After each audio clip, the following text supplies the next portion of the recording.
नौकरानी का गृह प्रवेश। कमला बहुत ही चालाक नौकरानी थी। वो जिस घर में जाती उस घर की खुशियों में आग लगा देती थी। फिर कुछ दिनों के बाद कमला को सरिता नाम की एक औरत के घर में काम मिल जाता है। सरिता की दोनों बहुएं बहुत ही सीधी सादी थी। दोनों बहुओं में खूब आपसी प्रेम भी था। ये देखकर कमला को होती है बहुत जलन।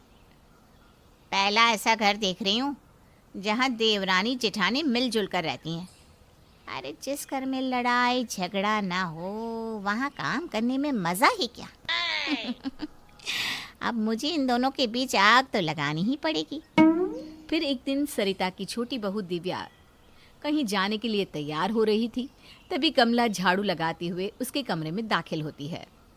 क्या बात है दिव्या मेम साहब, आज तो आप बड़ी खूबसूरत लग रही हो। सच में आप किसी हीरोइन से कम नहीं लगती। अब रहने भी दे, इतनी भी ज्यादा तारीफ मत कर। अरे मैं तो हमेशा सच बोलती है, लेकिन इस घर में कुछ ऐसे भी लोग हैं जो आपके बारे में कभी अच्छा नहीं सोचते। कौन है जो मेरी बुराई करता है? अब क्या बताऊं, कल की ही बात ले लो। आपकी जेठानी पिंकी ने मुझे समोसे बनाने को कहा था। मैंने उनसे कहा कि थोड़े समोसे दिव्या मेम साहब को भी दे दीजिए, लेकिन उन्होंने तो आपकी बुराई की और कहा कि आप तो मोटी भैंस हो, समोसे खाकर और भी मोटी हो जाओगी। और उसके बाद ना वो ज़ोर ज़ोर से हंसने लगी। नहीं नहीं नहीं, दीदी मेरे बारे में ऐसा बोल ही नहीं सकती। मेम साहब आप ना बहुत भोली हो। भला किसी के मुंह पर कोई उसकी बुराई करता है क्या? बुराई तो पीठ पीछे ही की जाती है। आप ना थोड़ी चालाक बनिए, वरना पिंकी मेम साहब के लक्षण मुझे कुछ ठीक नहीं लगते। कहीं ऐसा ना हो कि एक दिन वो सारी प्रॉपर्टी अपने नाम पर करके आपको घर से बाहर निकाल दी। उसके बाद कमला झाड़ू लगाते हुए कमरे से बाहर चली जाती है। कमला की कही गई बात दिव्या के दिमाग में घूमने लगती है। फिर उस शाम कमला साफ सफाई के बहाने पिंकी के कमरे में पहुंच जाती है और दिव्या के खिलाफ उसके कान भरने लगती है। इस तरह कुछ ही दिनों में कमला उन दोनों देवरानी जेठानी के बीच में नफरत की दीवार खड़ी कर देती है। फिर एक दिन, पिंकी मेम साहब, अचानक मेरे घर पर ना मेहमान आ गए हैं। मेरे घर का राशन ख़त्म हो गया है। क्या मैं आपके घर से अनाज ले जा सकती हूँ? आप इस घर की बड़ी बहू हो ना, अब जो कहोगी इस घर में वही होगा, इसीलिए मैं आपसे परमिशन लेने आई हूँ। अपनी तारीफ सुनकर पिंकी हो जाती है खुश। हाँ हाँ, तूने सही कहा। मैं इस घर की बड़ी बहू हूँ, यहाँ सिर्फ मेरी ही चलेगी। जा, तुझे जितना अनाज लेकर जाना है ले जा। ये सुनकर कमला बहुत खुश होती है। उसके बाद वो दिव्या के कमरे में जाकर कहती है, मेम साहब आज ना मेरे घर पर बहुत सारे मेहमान आए। मेरे पास कोई अच्छी साड़ी नहीं है। पहले तो मैं सोच रही थी पिंकी मेम साहब से साड़ी मांग लूँगी, लेकिन फिर मेरे को ख्याल आया कि इस घर में सबसे अक्लमंद और दयालु तो सिर्फ आप हो, इसीलिए मैं मदद मांगने आपके पास आई हूँ।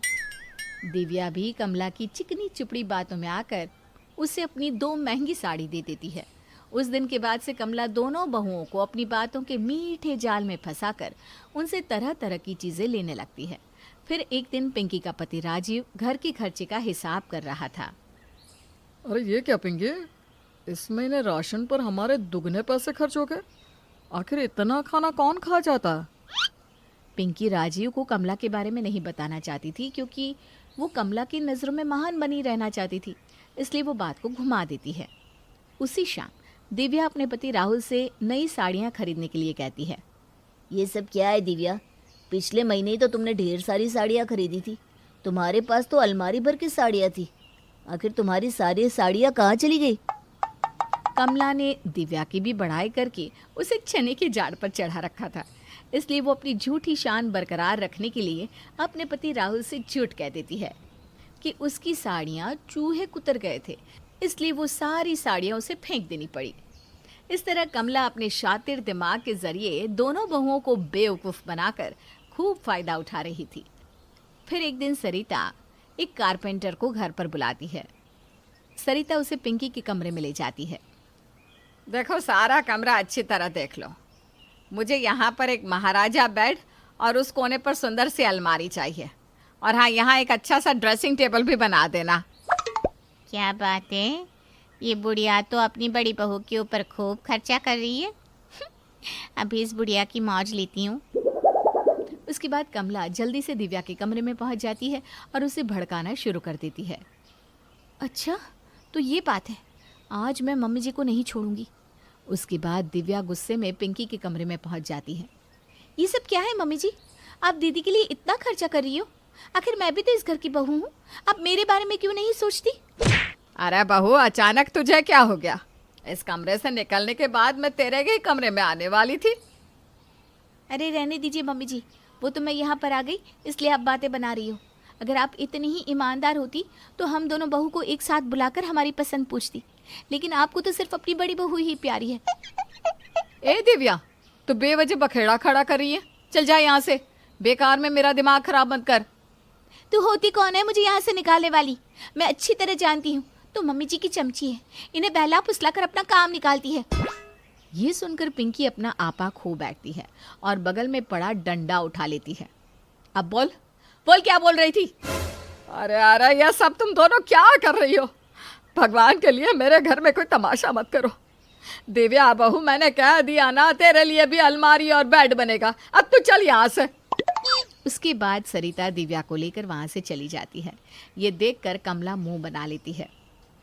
धत तेरी की, इस बुढ़िया ने तो पूरा मजा ही खराब कर दिया। हट। फिर एक रात सरिता अपनी किसी सहेली के घर से लौट रही थी, तभी अचानक उसकी गाड़ी खराब हो जाती है। आसपास कोई रिक्शा या टैक्सी भी दिखाई नहीं देती। सरिता फ़ोन करके अपने बड़े बेटे को वहां आने के लिए कहती है। तभी सरिता को ख्याल आता है कि पास में ही कमला का घर है।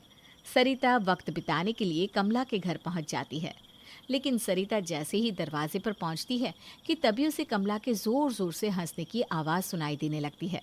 अरे कमला, तेरा दिमाग तो बहुत ही तेज है। तूने दोनों बहुओं को बेवकूफ बनाकर उनसे खूब माल लूटा है। अरे तू देखती जा, धीरे धीरे मैं और क्या क्या करती है। हे भगवान, इसे मैं एक भोली भाली नौकरानी समझ रही थी, लेकिन ये तो बहुत ही चालबाज निकली। उसके बाद सरिता चुपचाप वहाँ से चली जाती है। अगले दिन जब कमला सरिता के घर पहुँचती है तो सरिता के घर पर एक दूसरी नौकरानी काम कर रही थी। कमला, हमने तेरी जगह इसे रख लिया है। ये मेरे गांव की लड़की है, तेरी तरह बेईमान और धोखेबाज नहीं है। ये आप क्या कह रही हो मम्मी जी? अरे आखिर मैंने किया क्या है? कल रात को जब तू अपनी सहेली के साथ ठहाके मार मार कर अपनी बड़ाई कर रही थी ना, तब मैंने तेरी सारी बातें सुन ली थी। बस फिर क्या था, ये सुनते ही कमला की नज़र शर्म से झुक जाती है और वो बिना कुछ कहे वहाँ से उल्टे पांव लौट जाती है। कमला के जाने के बाद धीरे धीरे सरिता की दोनों बहू का स्वभाव सामान्य हो जाता है और वो दोनों फिर से पहले की तरह